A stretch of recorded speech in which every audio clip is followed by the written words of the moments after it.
Direction de Bamako, la capitale malienne, où se discute le soutien des Nations Unies à l'opérationnalisation de la force conjointe du G5 Sahel. Il est notamment question de revoir le partenariat technique qui existe désormais entre l'ONU et le G5 Sahel pour assurer une efficacité des actions de la force conjointe.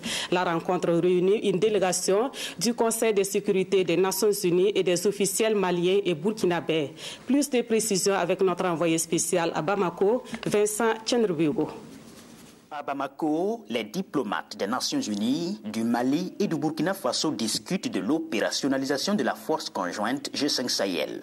Il est surtout question de revoir l'arrangement technique qui existe entre l'ONU et le G5 Sahel. Selon une résolution des Nations Unies de décembre 2017, les Nations Unies, avec l'arrangement aussi qui est intervenu après, appuient donc la force conjointe du G5 Sahel à certaines composantes de sa partie opérationnelle et logistique. Donc on a essayé de faire une évaluation de cet arrangement technique qui existe déjà depuis une année pour voir comment il fonctionne et comment est-ce qu'on peut donc l'améliorer selon le vœu des chefs d'État lors du sommet de février dernier à Ouagadougou. Un arrangement technique comme palliatif à l'absence d'un mandat du Conseil de sécurité de l'ONU, toujours demandé par les pays du G5 Sahel au profit de leurs forces conjointes. Le mandat sous le chapitre 7 des Nations Unies est toujours d'actualité.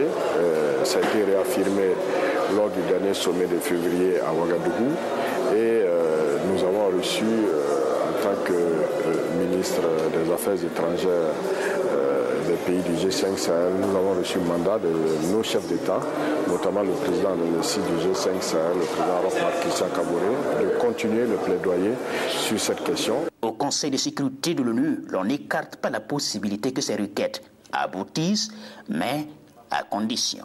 Et la force conjointe doit être soutenue. Pour nous, elle est et demeure un modèle d'appropriation par des pays africains de leur sécurité collective. Le Conseil de sécurité se situe dans une perspective dynamique. Et le Conseil de sécurité a dit, dans une récente déclaration à la presse, et répété tout à l'heure par nos voix, qu'il avait l'intention de rediscuter du soutien international à la force une fois que celle-ci serait pleinement opérationnelle et une fois que les premiers résultats seraient obtenus. Toutes ces questions seront encore discutées le 29 mars prochain au siège des Nations Unies à New York, en présence de toutes les parties prenantes.